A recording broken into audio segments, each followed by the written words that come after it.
Hey guys, it's Deadlaugh back from my graveyard with more Diablo 4 content. This time we're gonna go over my Sorc build. Starting out Sorc, I played Arclash for like 90% of my playtime leveling up, until about level 68. I started to get bored with the same build and I decided to swap it up. So I started looking at Ice Shard builds and I landed on this. And I'm not with the current best in slot gear, but I am working on it and I have a baseline for the build. So let's start talking about some aspects. There are some key aspects with this Blizzard build that are possible to swap out for some others, depending on what you want to do. First I'll go over what I'm currently running, then I'll show you what I would like to have or what I would consider my best in slot gear. Starting from the top with the helmet, I have Exploiters, giving you big increase to CC duration and damage to non-CCable mobs. This headpiece I would swap with my chest aspect, which is Frostblitz. This gives you an extra Frost Nova. It's great for damage and survivability, plus with our build it acts as an extra mana potion. The best in slot would be Remnant of the Infinite, giving your teleport an AoE pull, grouping the mobs together, making it easier to land Blizzard and Frost Novas. For gloves, I'm running Fist of Fate. With just how often you'll be hitting with Blizzard and Ice Shards, the procs on these gloves can be insane. Gloves with high crit and the control aspect are a great substitute. More consistent damage, but hey, we are playing Diablo, so I'll take the RNG all day anyways. Next are the pants. I'm running Ice Heart Braids. This makes it so that there's a chance when a frozen enemy dies to cast a Frost Nova on the spot for you. Considering all we do is freeze and do extra damage to frozen targets, this effect goes off a ton with this build. Some think it's a bit overkill, but I love all the explosions while killing a cluster of mobs. Best in slot would probably be Disobedience for the pants. But in my build I'm going very glass cannon squishy. I have little to no armor or defensive aspects anyways. For boots, I'm currently running Penitent Greaves. I'm not 100% sold on what they do. They do give you a good percentage of damage to chilled enemies, which I think is good, but I may be able to push out a different aspect, just a little bit of defense, or something such as the fortune aspect. For weapons, rings, and gloves, the aspects can be swapped between them, but these items are where your really offensive aspects should be. In my scepter, I'm running glacial aspects. This makes ice spikes spawn inside of your blizzards that you'll be spamming anyways, and it'll give you a good amount of free damage. My offhand is piercing cold, making my ice shards pierce through enemies. My first ring is conceited, giving me more damage while in a barrier, as we have two barriers and we can alternate through them to do really great damage. Second ring is Prodigy's Ban.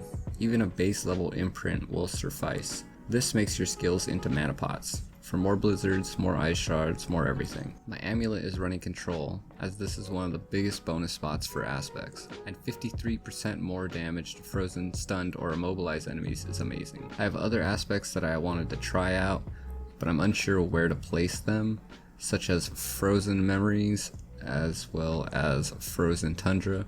Frozen Memories gives Avalanche Key passive 1 additional cast, which means hey, another free blizzard or ice shard, or Frozen Tundra gives us more ice spikes spawning inside of our deep freeze.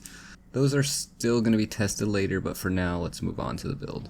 Starting on the skill tree, we take 2 points into Firebolt, as I believe this increases the burning effect for the enchantment. Then we put 5 points into Ice Shards, upgrading it to Destructive Ice Shards. Then we put 1 point into Flame Shield, upgrading it to Shimmering Flame Shield, 1 point into Teleport, upgrade it into Shimmering Teleport, 3 points into Glass Cannon, 1 point into Ice Armor, taking Enhanced Ice Armor for the mana regen, 1 point into Elemental Attunement, just for the random chance, while we have a ton of hits to reset a defensive skill cooldown. It's pretty useful. 3 into Precision Magic. You can put 1 point into Align the Elements and Max Protection and Mana Shield if you find it hard staying alive, as this is a full Glass Cannon variation of the build. I'm not running it, but you can. 3 into Icy Veil for more barrier, 3 into Cold Front for longer lasting chill, max out Blizzard and take Mage's Blizzard, increasing the uptime and the damage output, 1 point into Inner Flame just so that we can get to Devouring Blaze for a bonker 30% increased crit damage to burning foes, but it's increased to 75% if they're also immobilized, which, considering our build, it's a huge damage increase, as it's the main reason we take Firebolt. Take all these ice passives from Permafrost, Hoarfrost, Frigid Breeze, and Icy Touch. These will also greatly increase your damage as well. I will take a point into Firing Surge, as the extra mana regen is really helpful with us spamming Blizzard a lot. Last point goes into Avalanche. This gives us a chance at free blizzards and ice shards, which mana being this build's greatest drawback, This is extremely useful. Alright, for your enchantments, we are going to go with Firebolt, giving us burning damage on all enemies that we hit. This will be activating our passives, as well as other extremely useful passives in our Paragon board that we'll get to in just a second. Well, the next enchantment is going to be Ice Shards. This gives our Ice Shards a ricochet effect, bouncing off of enemies and dealing a ton of AoE damage for us on top of our Blizzard AoEs. Okay, so Paragon board time.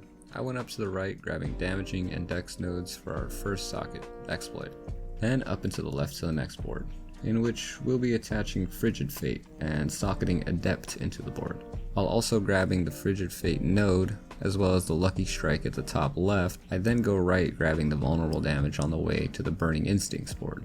We don't want this board for the legendary, however, this board gives us a ton of damage to burning enemies, grabbing those nodes and slotting Destructive. Then work your way to the middle rare node for more damage to burning enemies. I will then either go left and attach Elemental Summoner or Ceaseless Conduit. I'm not entirely sure yet, as I haven't made it that far. Any advice in the Paragon board area is always welcome. Please let me know if there's any better pathing or glyph slots that we can swap in the comments down below. With all that said, I'll leave you with some footage of the build. Enjoy, and we'll see you in the next one.